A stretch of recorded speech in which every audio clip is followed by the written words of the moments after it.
Hi, this is Todd Olthoff from toddolthoff.com coming back at you with another screencast. And so today is launch day for iOS 10. And so what I thought I'd do is do a screencast walking you through the update step by step. So those of you that want to check it out and see how it works, you can follow along with me and have an idea of how to do the update. Now, before we get started, there's a couple of things that I think we should cover. And the first thing is to make sure that you have a backup. With any update, you can have problems that will happen. And so to protect yourself, it's always good to make sure your device is backed up. Now, to do that with iCloud is you want to come in. I'm going to go into settings here. And you go into settings and you go down to iCloud and tap on iCloud, and then if you scroll down, you can see there's your backup. If I tap on backup, you can come in here and start your backup. And you can see I've got a backup running right now that I'm doing just to make sure that the backup takes place.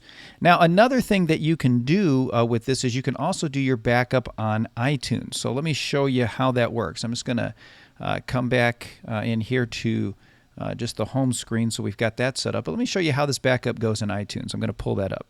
Okay, here we are over in iTunes, and so if you connect your phone or your iOS device up to your Mac, you'll get this screen here for your device, and it shows all the different information that's there, including this backups area. And so you can choose to do your backup through iCloud, which is what we have going on right here, and you can go ahead and in here even click Backup Now, or you can actually do your backup to this computer and just check that and then back up to your Mac. You can also encrypt the backup if you want to do that, so it encrypts all of your information, and you'd add a password in there to make that work. The other thing you can do is once you have that backup is you can even check for update here, and it will show the update for you, and then you can do the update through your iOS device connected to your Mac. So it's up to you on how you want to do that, but I just wanted to give you those options so you can see how to make the backup happen, because it's really important that you have that. Again, just to be safe, because you don't want anything to go wrong.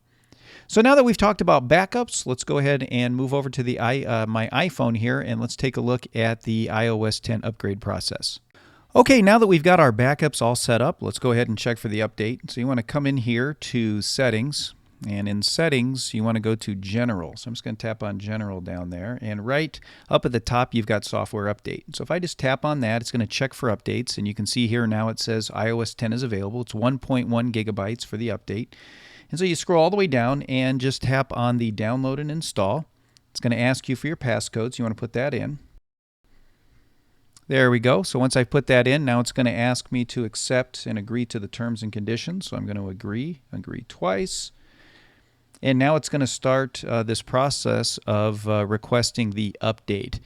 And so it's going to go through this process, again, depending on how long it is. You can see it started the download now. Again, I'm doing this on launch day, so Apple servers may be hit pretty hard, so it all depends on how many people are hitting it at the same time in terms of the speed of the download. And you can see it's starting the download now. Hasn't really given me any estimate yet. But it may take a little bit of time for that to show up. Again, your mileage will vary depending on when you're doing this. I'm willing to go ahead and do this right away on launch day. For some of you, you may want to wait and see what happens with any bugs or anything like that. So I'm going to let this go ahead and do its thing, and then I'll come back and show you what it looks like when it's hit the next phase. Okay, so now we're in a place where it is verifying the update. It's done the download, and so now it's going through the process of verifying it. Again, the amount of time it might take just depends on your particular device and all the different pieces there. So I'm going to go ahead and let this verify the update, and then I'll come back and show you what it looks like when it's finished doing that part.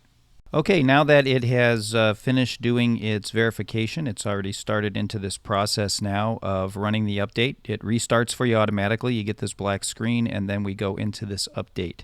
So I'm going to go ahead and let this run. I'll let you know how long it takes to do this and how many restarts and such that we go through. But I'm going to let that go, and so now we're ready and starting the upgrade process. Okay, so here we are at the end of the backup process. This is the first round through. It's been about 16 minutes or so that it's been doing this, so that gives you an idea of how long it might take at this stage. We're just waiting now for this to finish, and then as soon as it does, it should restart again. Like I said, your mileage will vary depending on what your experience is with your phone, what version you've got, that sort of thing.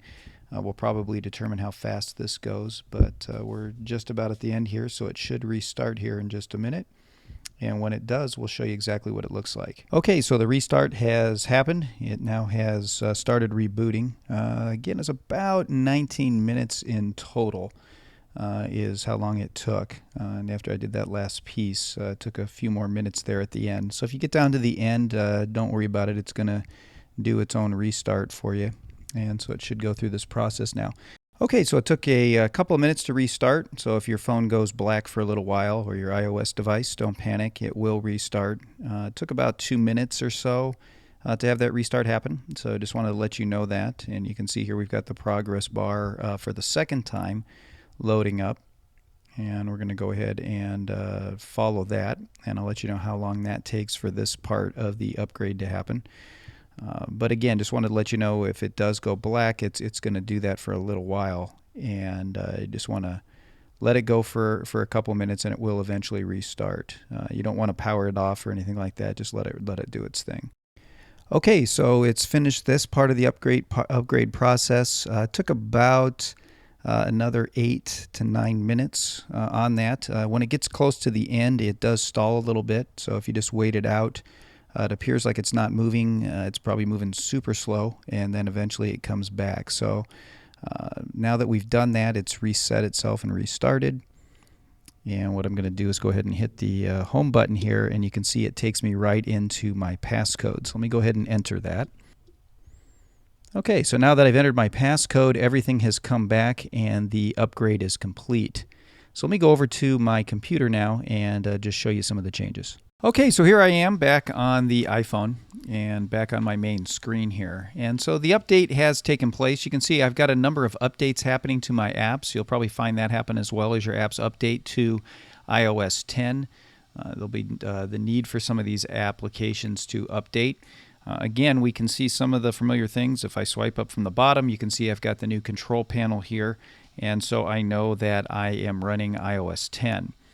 So that gives you an idea of the walkthrough to do the upgrade, so that way you kind of know what you're looking at and what's going to happen. Overall, it was a pretty smooth update for me. So far, I haven't seen anything break. It does slow things down a little bit as all these updates are happening for you and all of that.